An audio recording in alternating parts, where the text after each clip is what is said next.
ഉസ്താദുമാരെ, എൻ്റെ സ്നേഹനിധികളായ മുതഅല്ലിം സുഹൃത്തുക്കളെ, അറിവും ആനന്ദവും പെയ്തിറങ്ങുന്ന വർണ്ണവകിട്ടാർന്ന ഈ എക്സോഡിയം റിയാജ് ഫെസ്റ്റിൽ നിങ്ങൾക്ക് മുമ്പിൽ ഒരു കൊച്ചു കഥ പറയാനാണ് ഞാനിവിടെ വന്നത്. പ്രവാചക ചരിത്രത്തിലെ പ്രസിദ്ധമായ ഹിജ്റയ്ക്ക് മുമ്പുണ്ടായ സംഭവബഹുലമായ കഥാപുസ്തകത്തിൽ നിന്നും ചെറിയൊരു കഥയുടെ പേര് പ്രവാചകർ പ്രശ്നപരിഹാരങ്ങളുടെ കോടതി. പണ്ട് പണ്ട് അറബികൾക്കിടയിൽ തൽപോരിമയും തറവാടി മഹിമയും ഗോത്രവർഗ സമവാക്യങ്ങളും കൊടികുത്തി വാണിടുന്ന കാലം.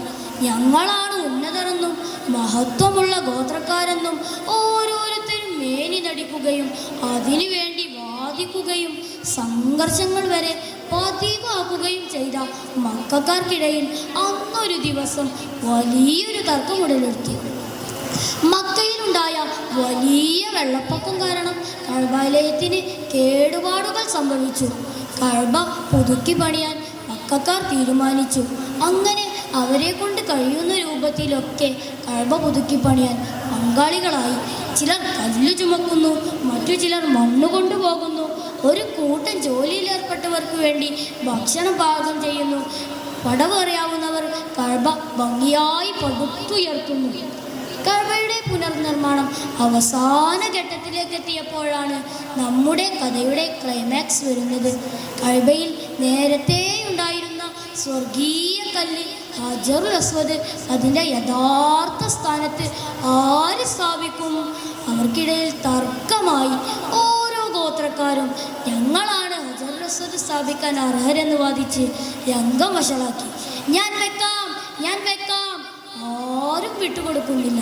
തർക്കം മൂർച്ഛിച്ച് വലിയൊരു സംഘർഷത്തിലേക്ക് വഴിമാറുന്ന ഘട്ടം വന്നപ്പോൾ കൂട്ടത്തിലുണ്ടായിരുന്ന മുതിർന്ന ഒരാൾ ഒരഭിപ്രായം മുന്നോട്ട് വെച്ചു.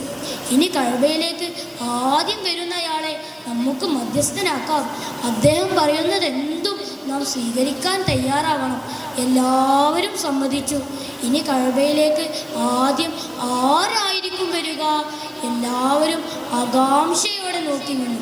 കുറച്ചു കഴിഞ്ഞപ്പോൾ അതാ ചുറുചുറുക്കുള്ള ഒരു ചെറുപ്പക്കാരൻ വരുന്നു. ആരാണത്? എല്ലാവരും ആകാംക്ഷയോടെ നോക്കി നിന്നു. അടുത്തെത്തിയപ്പോഴല്ലേ എല്ലാവർക്കും സന്തോഷമായത്. നമ്മുടെ അൽ അമീനല്ലേ വരുന്നത്. ഏവർക്കും സ്വീകാര്യമായോരോ കൂടിയിരുന്നവർ നടന്ന സംഭവങ്ങളെല്ലാം മുത്തുനബിയോട് വിശദീകരിച്ചു. മുത്തുനബി എല്ലാം ക്ഷമയോടെ കേട്ടു നിന്നു. ശേഷം തങ്ങളൊരു വിരിപ്പ് കൊണ്ടുവരാൻ കൽപ്പിച്ചു. ആ വിരിപ്പ് നിലത്ത് വിരിച്ച് ഹജറുൽ അസ്വദ് ബഹുമാനപൂർവ്വം അതിലേക്ക് എടുത്തു വെച്ചു. ശേഷം ഓരോ ഗോത്രത്തിൽ നിന്നും ഓരോ ആളെ തിരഞ്ഞെടുത്ത് വിരിപ്പിൻ്റെ ഓരോ അറ്റത്തും പിടിച്ച് പൊക്കാൻ കൽപ്പിച്ചു. എല്ലാവരും ചേർന്ന് പൊക്കി മുത്തുനബിയുടെ തൃക്കരങ്ങളാൽ അതിൻ്റെ യഥാർത്ഥ സ്ഥാനത്ത് സ്ഥാപിക്കുകയും ചെയ്തു. കണ്ടില്ലേ കൂട്ടരെ, ഇത്രയൊക്കെയും കെട്ടിപ്പിണങ്ങിയ തർക്കം എത്ര നിസ്സാരമായിട്ടാണ് മുത്തുനബി തങ്ങൾ പരിഹരിച്ചതെന്ന് നോക്കൂ. ഏത് വലിയ കുഴഞ്ഞ പ്രശ്നങ്ങൾക്കും പരിഹാരവും കൂടിയായിരുന്നു മുത്തുനബി സല്ലല്ലാഹു അലൈഹി വസല്ലമ തങ്ങൾ. ഇത്രയും പറഞ്ഞുകൊണ്ട് ഞാൻ എൻ്റെ കൊച്ചു കഥ അവസാനിപ്പിക്കുന്നു. അസ്സലാമു അലൈക്കും. ഇതോടുകൂടി